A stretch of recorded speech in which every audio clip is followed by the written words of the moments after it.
Good morning all of you. आज मैं आप लोग के सामने बहुत ही इम्पोर्टेंट बातें लेके आया हूँ जिसको समझना बहुत ज़रूरी है। यदि आप कनाडा जाने का प्लान बना रहे हैं या फिर आप कनाडा के अंदर हैं, अभी अभी आपने कॉलेज ज्वाइन किया है, तो आपके लिए सबसे इम्पोर्टेंट बातें हैं जो कि कॉलेज के डिग्री लेने के बाद जो प्रॉब्लम शुरू होती है उसको आपको अभी जानना बहुत ज़रूरी है।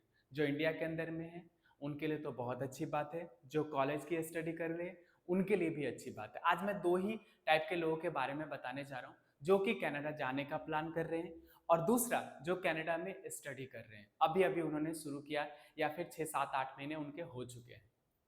मैं आप लोग को बताना चाहूंगा कि यदि आप इन दोनों स्टेज पे हो तो आपको अभी से ही फ्रेंच करना शुरू कर देना चाहिए। ऐसा मैं क्यों बोल रहा हूँ, इसके पीछे बहुत सारे लॉजिक्स हैं। आज हम उसी पे खुल के बात करेंगे। पेरेंट्स प्लीज आप ही ध्यान रखें इस चीज को, क्योंकि प्रॉब्लम उसके बाद क्या आ रही है, उसके बाद बच्चे क्या स्ट्रगल करें। आज हमारे एकेडमी में बहुत सारे बच्चे जो कनाडा से स्टडी करते हैं, उन सबके जो प्रॉब्लम्स है आज मैं उसी को डिकोड करने के लिए आया हूँ। और ये जानना आप लोगों के लिए भी बहुत जरूरी है। देखो, अपनी गलतियां और अपनी प्रॉब्लम को छुपा के कभी भी आप सक्सेस नहीं हो सकते जब तक कि आपको प्रॉब्लम के बारे में पता ना चले। और कोई जरूरी नहीं है कि आप गलतियां करके ही चीजें को सीखो, पहले भी सीख सकते हो ताकि बाद में गलतियां ना हो आपसे। तो आज हम सबसे पिक पॉइंट को पकड़ते हैं, उन बच्चों के लिए सबसे पहले बात करते हैं जो कि कनाडा जाना चाहते हैं। आप जो भी कोर्स कनाडा के अंदर करना चाहते हो, सबसे पहले तो ये डिसाइड करो कि उसकी डिमांड क्या है।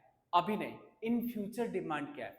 अभी क्या डिमांड है, आने वाले टाइम में क्या डिमांड होगा, ये जानना बहुत जरूरी है। क्योंकि कनाडा पहली बार आपसे अब डिग्री की बात नहीं कर रहा है, अब वो सिर्फ आपसे स्किल की बातें करता है, जिसमें आपको जानना भी ये बहुत जरूरी हो चुका है कि आपके अंदर स्किल क्या है। क्योंकि अब तक के जो ड्रॉ आ रहे हैं, इसको देखते हुए यदि आप अपने आप को एनालाइज करोगे तो आपको ऐसा लगेगा हो क्या रहा है।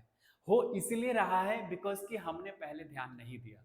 अभी भी ज्यादा लेट नहीं हुआ है। अब तक यूनिवर्सिटी कनाडा के अंदर में सिर्फ डिग्रियां बांट रही थी, ओके, इस बिहाफ पे कि हमें पीआर मिल जाएगा। एज ए इंडियन हम लोग भी कनाडा वहां इसलिए जा रहे थे ताकि कोई भी कोर्स कर ले और कोर्स करने के बाद हमें पीआर तो मिल ही जाएगा। बट सिचुएशन और कंडीशन दोनों चेंज हो चुका है, कॉलेज के साथ भी, यूनिवर्सिटी के साथ भी और आपके साथ भी। क्योंकि यदि 10% यूनिवर्सिटी को कनाडा के अंदर छोड़ दिया जाए तो बाकी के 90% ऐसे यूनिवर्सिटी है कि इनकेस आपको वहां पीआर ना मिला तो इंडिया में भी उसकी कोई वैल्यू नहीं है। ये चीज को समझना बहुत जरूरी है, बिकॉज हम लोग दिन रात इसी में पड़े हुए और इस चीज को हम लोग एनालाइज करते हैं। बट ऐसा नहीं है कि आपको कनाडा जाना छोड़ देना चाहिए। कनाडा बहुत अच्छी कंट्री है, आपके पास में यदि स्किल है तो उसकी कीमत भी बहुत अच्छी कनाडा पे करती है। तो अब हमें जाने से पहले या फिर हम यूनिवर्सिटी में हैं तो हम क्या कर सकते हैं। यदि आप जाना चाह रहे हो और आपका प्लान अभी 1 साल से 1.5 साल का है कि मुझे 1 से 1.5 साल के अंदर वहां जानी है, तो मैं आपको बताना चाहूंगा आपको आज से ही फ्रेंच सीखना शुरू कर देना चाहिए।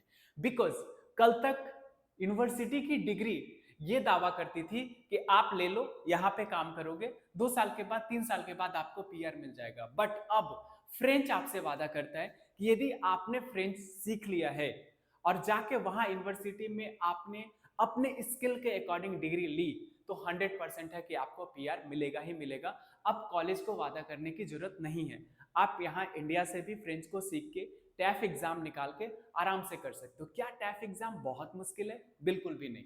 यदि आप इंग्लिश टू फ्रेंच सीख रहे हो तो आपको थोड़ा बहुत मुश्किल का सामना करना पड़ सकता है। बट आप यदि अपने रीजनल लैंग्वेज से फ्रेंच सीख रहे हो तो बहुत ही स्पीड में आप सीख सकते हो। बिकॉज कि अब तक की जो हमारे एक्सपीरियंस है वो ये कहता है कि यदि आप इंग्लिश टू फ्रेंच सीखते हो तो आपको अमूमन 2 साल लग जाते हैं उस एग्जाम को निकालने में।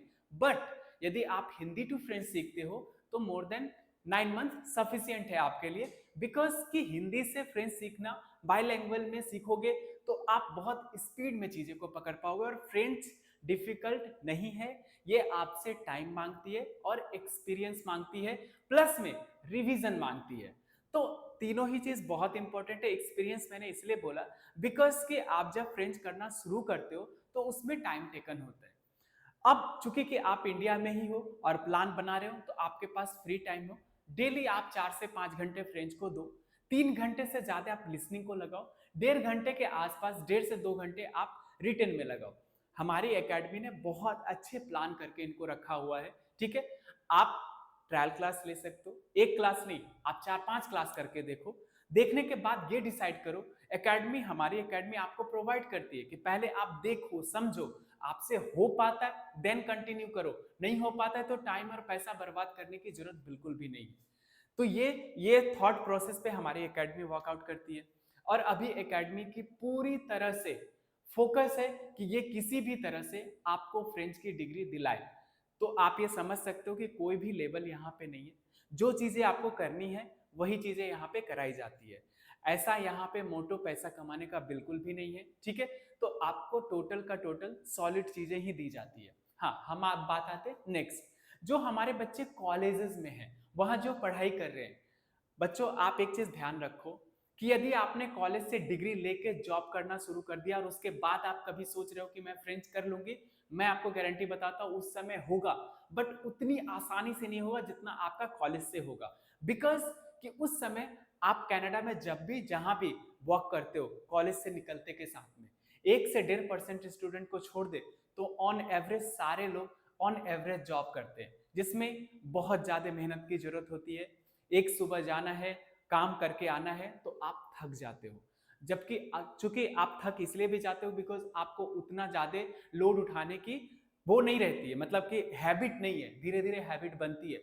बट उस कंडीशन में जाने से पहले आप ये सोचो कि जिस टाइम आप पढ़ाई कर रहे हो, ठीक है, मैं मानता हूं कि बहुत सारे बच्चे ऐसे भी होते हैं कि कॉलेज करते करते भी काम करना शुरू करते हैं। इवन उस समय भी आपके लिए इजी होता है बिकॉज आपके पास में प्रेशर नहीं होता है। लेकिन जैसे जैसे टाइम बीतता है और जैसे जैसे आप लोगों को जानते हो, वैसे वैसे आपको अब प्रॉब्लम शुरू हो जाती है कि इनको तो नहीं मिला, मुझे कैसे मिलेगा, उनको तो नहीं मिला, वो कैसे मिलेगा, ये तो बहुत तेज तरार है, इसे तो नहीं मिला, मुझे मिला। कनाडा का हवा पानी बहुत साफ है, लेकिन वहां का जो कल्चर है ना, और जो जिस कल्चर में आप जा रहे हो, वो कल्चर में डिप्रेशन बहुत ज्यादा है। लोग अच्छी बातें कम, बुरी बातें ज्यादा बताते हैं। तो इन सबको ध्यान रखना बहुत जरूरी है, प्रोसेस में चलना बहुत जरूरी है। और मैं आप लोगों से उम्मीद करता हूं कि आप मेरी बातें को समझे और आज से, अभी से, इसी वक्त से फ्रेंच करना शुरू कर दे। Thank you so much.